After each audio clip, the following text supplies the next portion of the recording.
কি নাম তোমার? আমার নাম হচ্ছে শান্তা।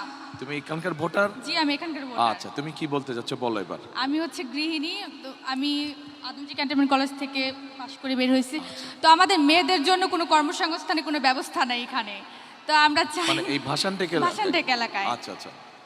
এই কি মহিলাদের জন্য কর্মসংস্থানের জি, ব্যবস্থা করা উচিত? মহিলাদের জন্য কর্মসংস্থানের ব্যবস্থা করার জন্য আর কি আপনার কাছে। কিন্তু এলাকার সমস্যা কি? অন্যরা যারা বলেছে মোটামুটি সেটাই জি, সেটাই এলাকার সমস্যা হচ্ছে আমাদের মানে ক্যান্টনমেন্ট এলাকায় হচ্ছে আমরা সিভিল যারা আছি তারা মানে ভালোভাবে ঢুকতে পারি না, চলাচল করতে পারি না, মানে আমাদের স্বাধীনতা নাই। তো এটার জন্য যদি আপনি কোনো পদক্ষেপ গ্রহণ করতেন।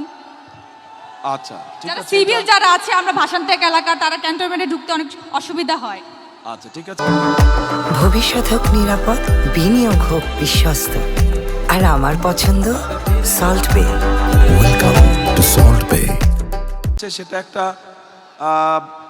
সিকিউরিটির ব্যাপার হয়তো আছে, সেটা জি, জি, ক্যান্টনমেন্ট জি, অথরিটি জি, যারা জি, আছে জি। তাদের সাথে কথা বলে দেখতে হবে জি। তারা কতটুকু এলাকা করে, জি। সেটা হচ্ছে অন্য একটা বিষয়। জি। কিন্তু আপনার মতে এলাকার সমস্যা কি কি? এক হচ্ছে মহিলাদের জি, কর্মসংস্থান, মহিলাদের আর কর্মসংস্থান। আর হচ্ছে আমরা যেমন গৃহিণী, তো আমাদের তো তেমন ইনকাম নেই, আমাদের হাজবেন্ডের তো তেমন ইনকাম নেই। তো আমাদের জন্য যদি কোনো একটা ব্যবস্থা করা হতো, যে কার্ড, ফ্যামিলি কার্ড দিচ্ছেন, এবং রেশন কার্ডের একটা ব্যবস্থা করা হলে অনেক আচ্ছা, উন্নত হতো। আপনি কোথায় লেখাপড়া করেছেন বললেন? আদমজি ক্যান্টনমেন্ট কলেজ থেকে। আদমজি ক্যান্টনমেন্ট। আচ্ছা, তো ফ্যামিলি কার্ড যখন বলছেন আপনি, জি। এ ভাই কথা বললে কিন্তু শোনা যাবে না, আমাদের আলোচনাটা শুনতে হবে ভাই আপনাদেরকে। আচ্ছা, ফ্যামিলি কার্ডটা আমরা এতদিন কোনো সুবিধা পাইনি। ফ্যামিলি কার্ড, রেশন কার্ড, অনেক কার্ডই হয়েছিল এতদিন, সব সুবিধা থেকে বঞ্চিত ছিলাম ফ্যামিলি আমরা। কার্ড আগে কেউ দেয়া নিত? না, রেশন কার্ড দিয়েছিল। রেশন কার্ড তো অন্য জি, জিনিস, দিয়েছিল। আচ্ছা, তো ফ্যামিলি কার্ড যখন বললেন, এই যে ফ্যামিলি কার্ডের এটা হচ্ছে স্যাম্পল, জি এটা তো এখন আমরা একটা স্যাম্পল বানিয়েছি, ইনশাআল্লাহ জি, জি, সরকার গঠন করলে জি। এরকম সরকার থেকে দিবে। জি তো ফ্যামিলি কার্ডটাতে পেলে, ফ্যামিলি কার্ড পেলে জি।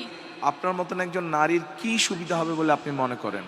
ফ্যামিলি কার্ডটা পেলে আমাদের অনেক সুবিধাই হবে, যেমন এটার মধ্যে তো অনেক। আমরা এখানে কি দিব আগে বলে দেই। হ্যাঁ, জি, বলেন। মা বোনেরা আপনারা একটু খেয়াল করেন, ভাইরা আপনারাও শুনেন একটু সবাই।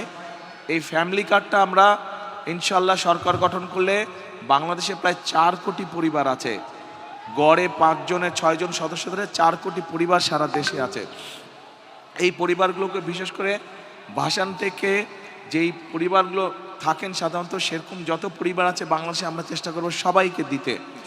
এখন এই কার্ডের মাধ্যমে আমরা একজন নারীকে, যার সংসার আছে, স্বামী আছে, সন্তান আছে, এরকম একজন নারীকে আমরা মাসে 2 থেকে 2,500 টাকা দিব, অথবা সম পরিমাণের প্রয়োজনীয় যে খাদ্য সামগ্রী আছে সেগুলো দিব। জি। ঠিক আছে? তো আপনাকে যদি ধরেন, আপনাকে যদি এরকম একটা সুবিধা আপনি পান, জি।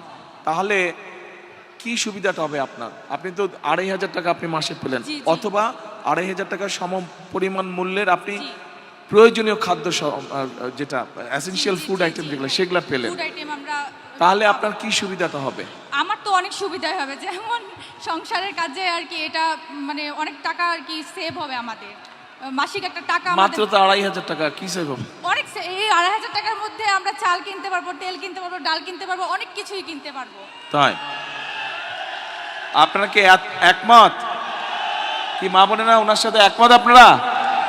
আচ্ছা, কিন্তু একমত যদি হন তাহলে এক মিনিট যদি একমত হন, এবং আপনারা যারা পুরুষ ভাইরা আছেন, আপনারা যদি চান আপনার মা বা আপনার স্ত্রীর হাতে এরকম একটি ফ্যামিলি কার্ড পৌঁছক, বা আপনার বোন যে সংসার করছে তার হাতে ফ্যামিলি কার্ড পৌঁছাক, আমরা ফ্যামিলি কার্ড দেই, এইটা যদি চান তাহলে তো দুটো কাজ করতে হবে। এক, এখান থেকে বিএনপির প্রার্থীকে জয়যুক্ত করতে হবে। 2, আপনাদের আত্মীয় স্বজন বন্ধু বান্ধবকে বলতে হবে সারা বাংলাদেশে ধানের শীষকে জয়যুক্ত করার জন্য। ইনশাআল্লাহ। তাহলেই তো একমাত্র ফ্যামিলি কার্ড দেওয়া সম্ভব হবে, তাই না? ঠিক আছে।